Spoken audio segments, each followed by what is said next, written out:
Umusta mga kakwento? Handa na ba kayong malaman kung bakit may araw at gabi? Mayroon akong ibabahaging isang napakagandang alamat mula sa ating mga ninuno. Ito ang kwento kung bakit nagkahiwalay ang araw at ang buwan.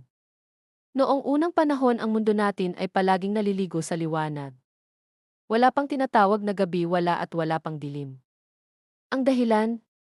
Dahil ang haring adlaw ang araw at ang reyna bulan ang buwan ay mag-asawang maligayang namumuhay sa kalangitan. Ang kanilang pagmamahalan ay napakatindi at ang kanilang pagsasama ay nagdudulot ng walang katapusang liwanag sa buong sansinukob. Hindi lang silang dalawa, sila ay biniyayaan ng napakaraming anak. At sino ang kanilang mga anak? Walang iba kundi ang libu-libong mga tala at bituin. Ang mga ito ay nagkalat sa buong kalawakan, kumikinang at kumikislap na lalong nagpapatindi sa liwanag na bumabalot sa lahat. Isipin ninyo isang kalangitan na puno ng araw-buwan at milyon-milyong bituin na sabay-sabay na nagniningning. Tunay na isang paraiso ng liwanag. Sa kanilang kaharian si Adlaw ang hari. Makisig, makapangyarihan at may mainit na pagkatao tulad ng kanyang mga sinad. Siya ang nagbibigay ng init at sigla sa lahat ng may buhay. Si Bulan naman, ang reyna ay may kagandahang pambihira. Mahinahon, malumanay at puno ng pag-aaruga. Ang kanyang liwanag ay may dalang kapayapaan at katahimikan. Sila ang perpektong magkapares, magkasalungat, ngunit nagpupuno sa isa't isa. Ang kanilang mga anak, ang mga bituin at tala ay masayang naglalaro sa kanilang paligid, minsa ay paikot-ikot sa kanilang amang si Adlaw. Minsa ay mahimbing na nakasubaybay sa kanilang inang si Bulan. Ang buong kalangitan ay isang malaking pamilya na puno ng saya at pagmamahalan. Ngunit tulad ng sa lahat ng kwento, ang kaligayahan ay hindi palaging nagtatagal. Dumating ang isang araw na hindi inaasahan ng lahat. Isang araw kung kalian ang dating matamis na pagsasama ay napalitan ng pait. Isang maliit na di pagkakaunawaan ang nagsimula sa lahat. Nagtalo sina Adlaw at Bulan. Sa umpisa ito'y isang simpleng argumento lamang. Ngunit dahil pareho silang may matinding personalidad, ang maliit na apoy ay lumaki at naging isang malawak na sunog. Ang kanilang mga boses ay umalinggaw sa buong kalawakan. Ang dating mainit na pagmamahal ni Adlaw ay naging nakakapasong galit. Ang dating mahinahong liwanag ni Bulan ay naging malamig na pananahimik. Ang kanilang pag-aaway ay tumagal ng tumagal at bawat salitang kanilang binibitawan ay parang mga kidlat na gumuguhit sa kalangitan. Nagsumbatan sila, nagbilangan ng mga pagkukulang. Ang dating paraiso ng liwanag ay nabalot ng tensyon at kalungkutan. Nakita ito ng kanilang mga anak, ang mga bituin at tala. Sila'y natakot at nagtago sa likod ng mga ulap. Ang kanilang kislap ay unti-unting nawala, na palitan ng takot at pag-aalala para sa kanilang mga magulang. Sa kasagsagan ng kanilang galit, nasabi ni Adlaw ang mga salitang hindi na maaaring bawiin. Nasaktan ng husto si Bulan. Ang kanyang puso ay nadurog sa libu-libong piraso. Sa sobrang sakit na pagdesisyonan niyang hindi na niya kayang manatili pa sa piling ni Adlaw. Doon, sa gitna ng kanilang nagbabagang alitan, isinumpa nilang maghihiwalay na sila ng landas. Isang desisyon na babago sa takbo ng sansinukob magpakailanman. Nang kumalma na ang lahat at humupa na ang galit, ang natira na lamang ay ang bigat ng kanilang desisyon. Paghihiwalay. Ito na ang katapusan ng kanilang pagsasama. Ngunit may isa pang mas mabigat na problema, ang kanilang mga anak. Kanino sasama ang libu-libong mga tala at bituin? Hinarap nila ang kanilang mga anak na nooy nanginginig pa rin sa takot. Sa huling pagkakataon bilang mag-asawa, nagsalita sila.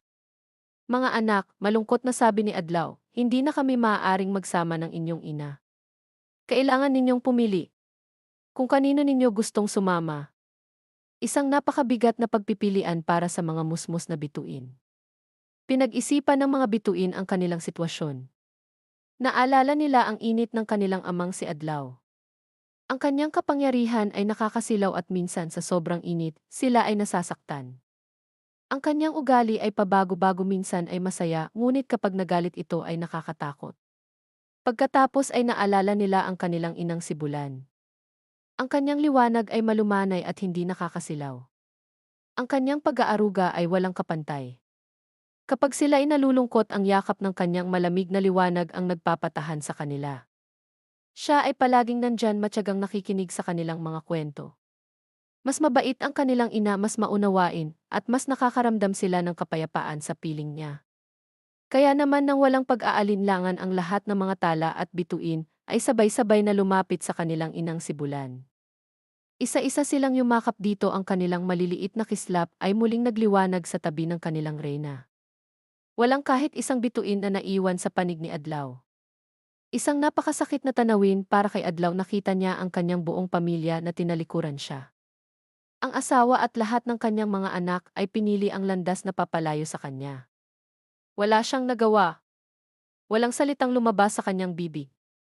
Ang tanging naramdaman niya ay ang bigat ng pagsisisi at ang lamig ng pag-iisa. Tahimik niyang tinanggap ang kanyang kapalaran. Alam niyang siya ang may kasalanan. Ang kanyang nag-aalab na galit ang nagtaboy sa kanila palayo. At mula nga ng araw na iyon nagsimula ang pag-ikot ng araw at gabi. Kapag dumarating ang umaga, si Adlaw ay mag-isang sumisikat sa kalangitan. Naglalakbay siya sa kalawakan na wala ng kasama. Ang kanyang liwanag ay kasing tindi pa rin ang dati, ngunit kung titingnan mong mabuti, mayroon itong bahid ng kalungkutan. Nagbibigay siya ng liwanag at init sa mundo, isang tungkuling ginagampanan niya ng mag-isa bilang paalala ng kanyang nawalang pamilya. Ito ang naging araw. At kapag si Adlaw ay pagod na at lumulubog na sa kanluran, dahan-dahang lumalabas ang kanyang dating reyna. Dumarating ang gabi. Si Bulan ay hindi nag-iisa. Kasama niya ang lahat ng kanilang mga anak. Ang libo-libong mga tala at bituin ay nakapalibot sa kanya, kumikinang at nagbibigay ng aliw. Sila ay tulong-tulong na nagbibigay ng liwanag sa madilim na gabi. Ang kanilang liwanag ay hindi kasing tindi ng kay Adlaw, ngunit ito'y may dalang kapayapaan, katahimikan at pag-asa. Ito naman ang naging gabi. Magkahiwalay man sila ng landas, hindi ibig sabihin ay kinalimutan na nila ang isa't isa. Minsan may mga pagkakataon na sinusubukan ni Adlaw na habulin si Bulan. Ito ang tinatawag nating eklipse. Sa maikling sandaling iyon, halos mag-abot ang kanilang mga landas. Ngunit tulad ng kanilang tadhana, sila ay muling naghihiwalay. Kaya sa susunod na pagmasdan ninyo ang kalangitan, alalahanin ninyo ang kwentong ito. Ang araw ay simbolo ng lakas at pagsisisi, habang ang buwan at mga bituin ay simbolo ng pag-aaruga at pagkakaisa ng isang pamilya. Isang paalala na kahit sa pinakamadilim na gabi, laging mayroong liwanag na gagabay sa atin. Sana ay nagustuhan ninyo ang ating kwento para sa araw na ito. Isang magandang alamat na nagpapaliwanag hindi lang ng pinagmulan ng araw at gabi, kundi pati na rin ang kahalagahan ng pag-unawa at pagmamahal sa pamilya. Maraming salamat sa panonood. Huwag kalimutang i-like at mag-subscribe para sa mas marami pang mga kwentong tulad nito. Hanggang sa muli!